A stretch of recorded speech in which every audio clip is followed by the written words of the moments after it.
Hey guys, we're back again covering amendments, and we're done with the Bill of Rights. We go on to 11 through 27. Today we're only covering 11 and 12. Here's 11. Now, for 11 and 12, we've got to go all the way back to the beginning of the Republic, and this is soon after the Bill of Rights is ratified, so we're talking early 1800s. And so that's the realm in which we're dealing with. Amendment 11 says states cannot be sued by citizens of another state or foreign country in federal court. Okay, well, I'll get to what that means. But first, the history here starts with a court case in the early 1800s, Chisholm versus Georgia. Here's what happens in the case. A man had given military supplies to Georgia during the Revolutionary War. The state of Georgia paid him back some money. The man long died, and someone else took over his estate and felt like the man wasn't paid enough for all the supplies that he had given Georgia. And so he sued the state of Georgia in a federal court. Okay, and now this man is from South Carolina suing the state of Georgia in a federal court. Now remember that, the differences between state courts and federal courts. Federal court system runs the national government, and state courts run for states. Okay, so what happens in the case is that the federal government says, okay, that's fine, and Georgia, you've got to pay this guy back money because you didn't pay him enough money. Now, that's not what makes people mad. What makes people mad is the fact that someone can sue a state and then sue it in federal court, kind of going beyond its own system and going above them in this federal court. So a lot of states, including Georgia, start to propose and pass this amendment that soon outlaws the possibility of you suing a state in federal court. So states fear that the federal government would use this power in their court system, and if they didn't like you as a state, if they didn't like Georgia, and if they said, Georgia, we don't like your laws, we don't like how you do things, so if someone decides to sue you, we're going to make sure that they get their money. We're talking civil suits here, contracts, money, things of that nature. And so the states feared tyranny. They felt like this would be undignified and, quote, coercive, where citizens all the time would be suing states left and right. I mean, imagine the cases. You're suing an entire state and all of its people for whatever laws that they have, and you're not even from that state. The state of Georgia is saying, back off, buddy. You're not even from our state. You can't do that. Okay? Imagine you going from Ohio to Pennsylvania, and you didn't like one of PA's laws, or you got into a conflict with someone in PA, and you decided to sue the entire state of Pennsylvania. Well, who are you to sue the entire state of Pennsylvania? That's kind of ridiculous. So you don't want to do that, and states don't want you either.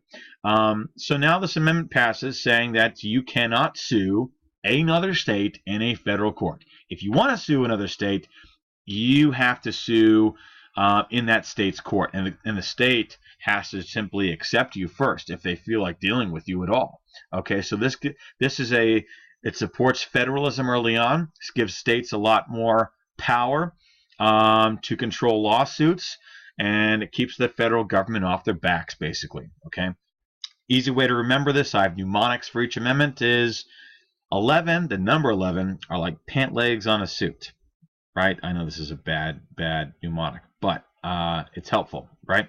Number 11, pant legs on suit, lawsuits. Just try it out. Okay, and stick figures. As an example, Texas, I'm going to sue you. If you're going to sue Texas, you have to sue Texas in Texas, not in the federal courts. Okay? Okay. All right. Amendment 12. Whoops, too far there. Going back. Okay, let me adjust this a little bit. There we go. And my face is covering a lot of problems. Yeah, all right. Anyway. Amendment 12. Electors must cast a distinct vote for a president and vice president on their ballot. Okay, electors, they're referring to the Electoral College, what we use to elect our president. You guys know this from a previous chapter. You don't really vote for the president. You vote for electors, and they vote for the president. Okay. So initially, our Constitution provided this. In Article 1, Section 2, Clause 3, electors actually get 2 votes for president. They get to pick their favorite person, Okay, and then they get to pick the second favorite person. The first person that racks up all the votes, that gets the most, wins the presidency. The second place finisher gets to be vice president. Okay, so in 1796 we have our first problem with this. Okay, and this is our first real presidential election. George Washington was in office for 2 terms. And he decides to step down after his second one, not pursue a third. And so what we have now is John Adams of the Federalist Party. And John Adams' running mate is Thomas Pinckney. So he's running for vice president with him. And then for the Democratic Republicans, you have Thomas Jefferson and Aaron Burr. They're running against each other. And basically what happens during this first real election, because George Washington didn't really have a real election. He had an election, but he was unanimously elected because everyone thought he was a national hero, and it wasn't a big deal. This is the real one. This is really competitive.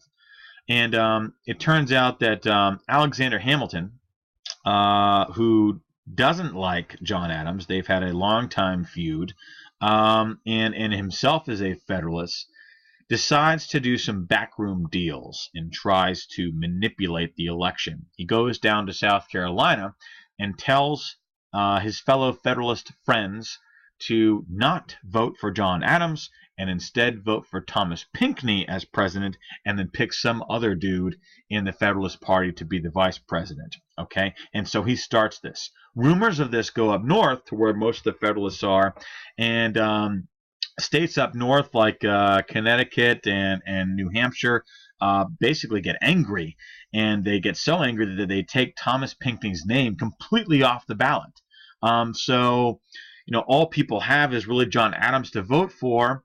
And in the end, what happens is John Adams does win the presidency, but because Thomas Pinckney's name wasn't on the ballot in several states, you get the second best guy, which is Thomas Jefferson. So, problem number 1.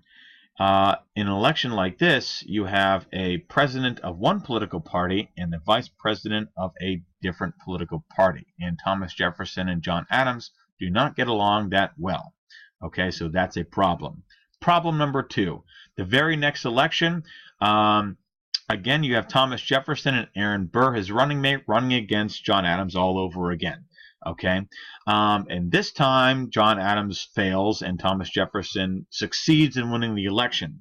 However, the obvious occurs, and because of the runner-up scenario, if you're picking Thomas Jefferson as your president, you're obviously going to pick Aaron Burr as his running mate because that's how they're selling it, and that's everyone's second favorite guy.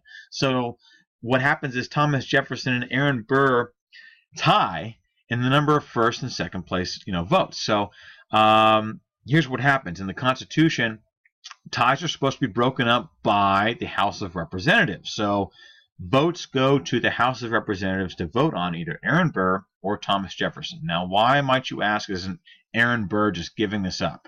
Well, guy's a little power hungry, and maybe he thinks he's got a shot. Maybe some other guy in the House will vote for him. Maybe out of nowhere, Aaron Burr could become our next president. Okay, the House is very divided on this, and they vote a total of 36 times. And it keeps on tying between Jefferson and Burr. Finally, Hamilton comes in the mix again, and persuades people to go on the side of Jefferson. So finally, Jefferson, after all that time, has the tie broken, and he becomes president. That was a hassle. So obviously in problem 2, you have a tie. No matter what, there's always going to be a tie. So we can't have that. Now, Amendment 12 is passed, and now when electors go to vote on the president, they get a distinct ballot for the president and the vice president. So if you're Mitt Romney and Barack Obama running for president, you're on one, and vice presidents, you are on a distinct separate one where only vice presidents go. Okay, so it doesn't result in these ties.